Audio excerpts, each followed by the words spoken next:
How do I, as a college student, stay away from temptations? What if I have a crush on somebody in class? What if I'm infatuated with someone? A student is asking this question from University of California, Berkeley. And in short, staying away from temptations is a part of life. It's something that takes a lot of intentional effort, a lot of support. Most important strategy, of course, surround yourself with righteous friends, people who share your values, where you're standing on the day of judgment and you're happy that these were your friends in the previous life, people that will encourage you to do something good and refrain from something problematic. The Prophet ﷺ teaches us that a person follows the religion of their close friends, so be careful whom you befriend. And good company, generally, you notice it will strengthen your resolve. It'll help you, even in terms of socializing, entertainment, leisure, downtime, to stay away from things that are problematic. Fill your schedule with productive things, beneficial activities. Be part of your local MSA or local Muslim student organization where you can do something productive, your local Islamic center, attend Islamic events and programs. Even when you socialize or you play sports, choose good friends, stay around good friends, focus on the things that matter most. And when you're busy with meaningful pursuits and you're thinking about the state of the world and the amount of harm and oppression there's in the world, you also want to be serious and responsible with your life. It's a matter of responsibility and maturity that you're doing the right thing. As for having a crush on somebody in your class, control your gaze, control yourself in terms of what you're doing, interacting. Don't play with fire. A lot of people, college years, lost themselves or regretted it for a decade or two or messed up a big part of their lives. Be cautious. Don't play with fire and don't sabotage your future in this world or your future in the next life. Be yourself, focus on what matters most. It will be worth it later, inshallah ta'ala. May Allah protect you and guide you and make it easy for you. What is the ruling on smoking weed, on vaping, on e-cigs, and anything related to it? It's a question that's coming in from a student at the University of Miami.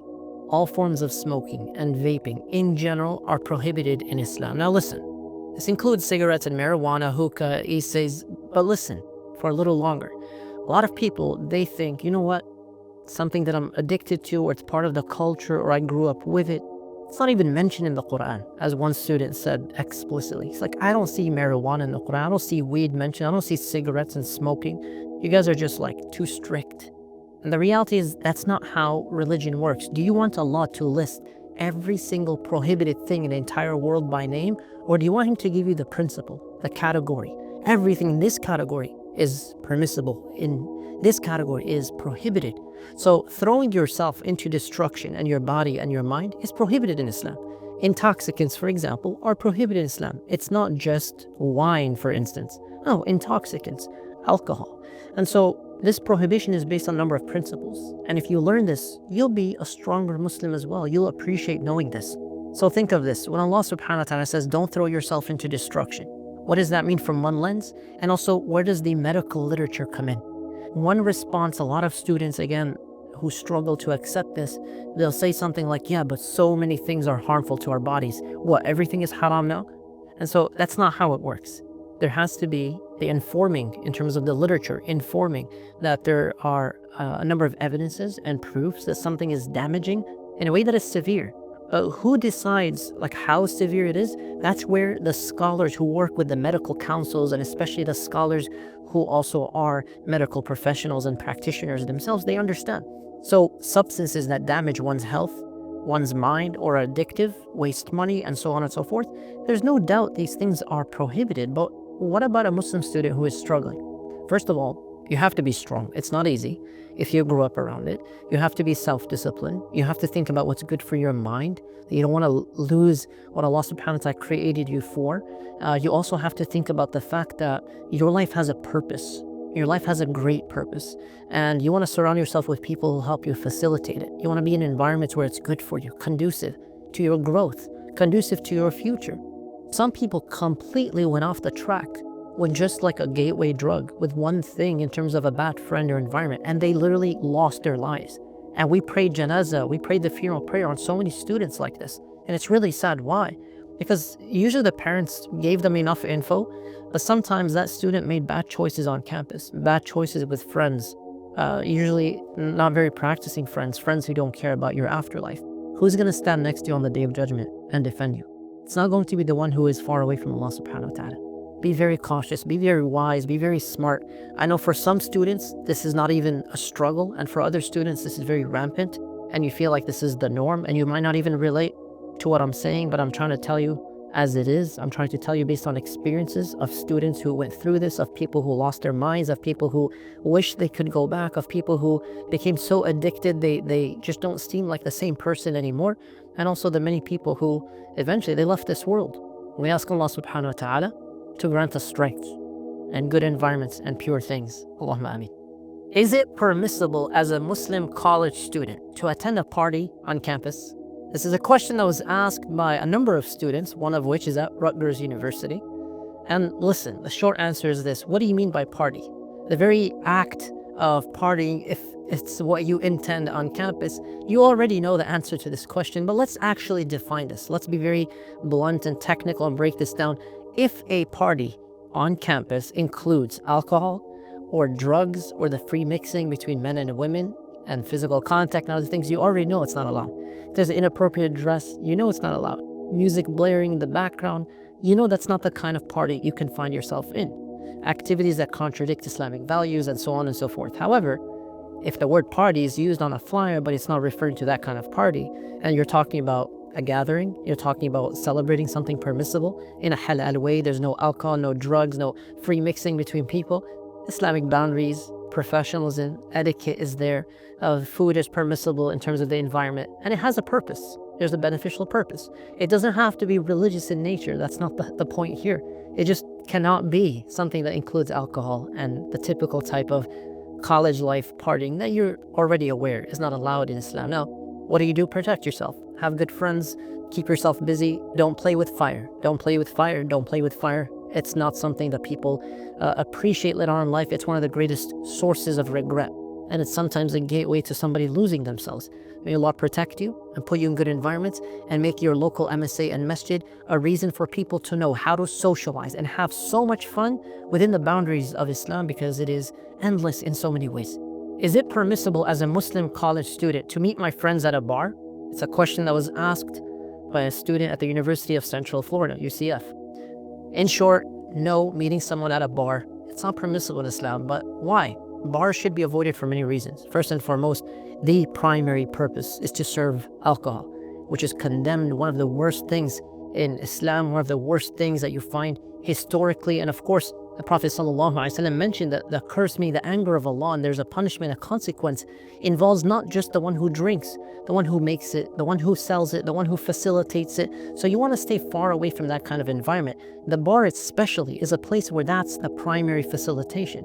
You also want to be in an environment where there aren't other prohibited elements, right? Usually at a bar and people are drinking, if they got wasted enough, trashed enough, you start to see things that are inappropriate, the way that many people are dressed, the things that are happening, the music blaring in the background. You want to be in a place that normalizes something good, not something that contradicts Islamic values. But what if you do have friends who all want to meet up and somebody suggested that bar? Now, if these are close friends and this is purely social, if you really are part of that group of friends, they should know that you're Muslim. You should make it clear, I can't meet up at a bar. I can't meet at a bar. And so let's meet at a restaurant to have dinner. Let's meet at a coffee shop. Let's meet somewhere else on campus. These are your friends. They should respect that. But if you have the overwhelming majority of your friends meeting in places like this, regularly drinking, and they don't care that this is something that matters to you, the environment, that might not be the place you want to spend a lot of your time socializing, right? So meet people when you can at a park, rec area.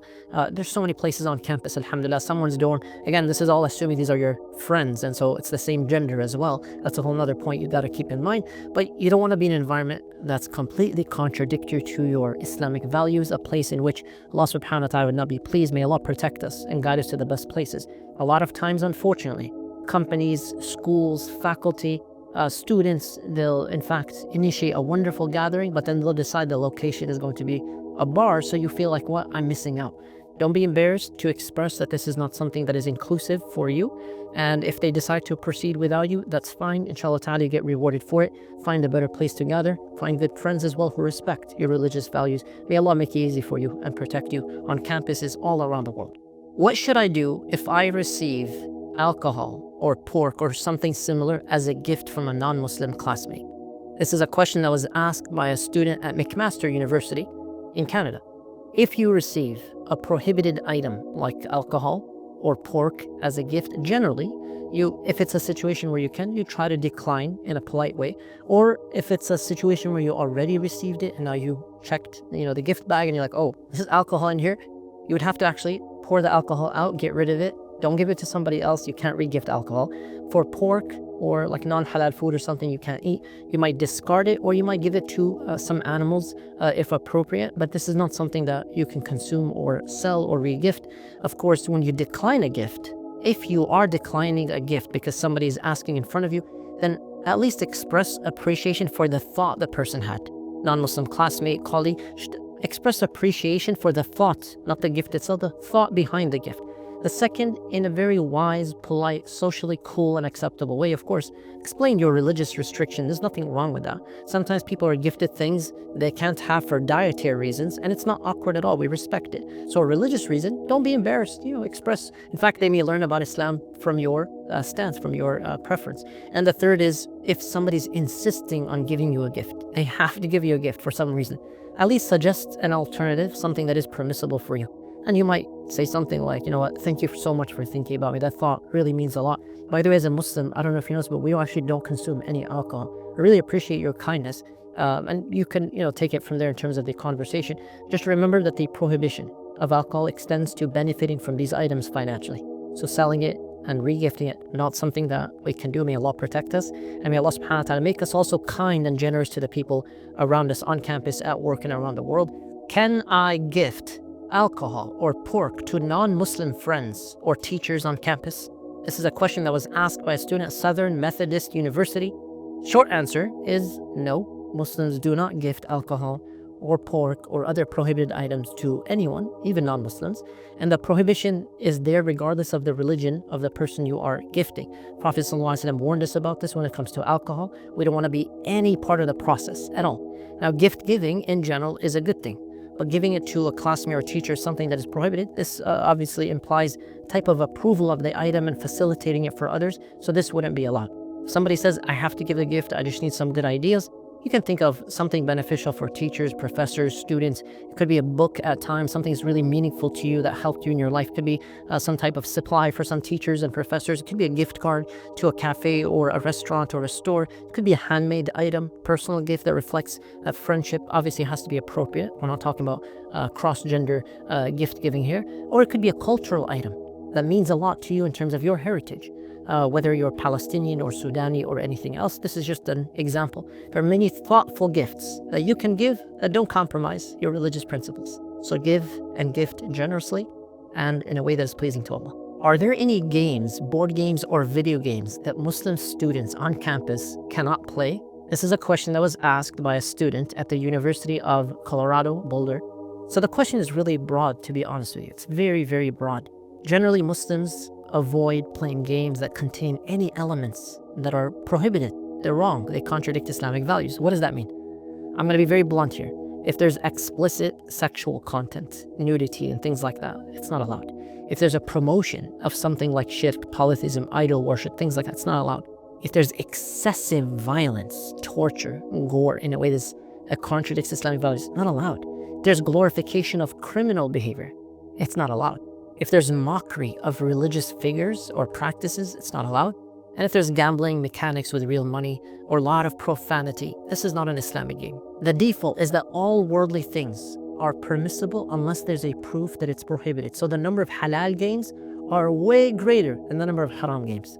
So for example, you can play sports, you can play strategy games, puzzle games, adventure games with appropriate content, educational games, whatever it may be. So many examples. You're asking about board games and video games. So many examples of things that are good for you. They're enjoyable, they're beneficial, and they're also good for the mind as long as it's done in moderation, should not take you away from religious obligations or responsibilities. But again, the point here is you're asking as far as social events go with your, let's say the guys on campus are playing something, the girls have their own game, that you're doing something for quality time, for the sake of Allah subhanahu wa ta'ala. The game itself is just a vehicle. It's just to connect. It's not about the game. It's like when people gather to watch a permissible sports match. It's not about the game itself. It's the fact that we're together and we're enjoying something that is culturally known. You're playing a board game, make sure it's halal, whatever it is, but enjoy the time, focus on the quality time. May Allah subhanahu wa ta'ala keep our hearts united and protect us from anything prohibited. Allahumma ameen. If you have questions and you want them answered regarding campus life as Muslim students, put it in the comments below.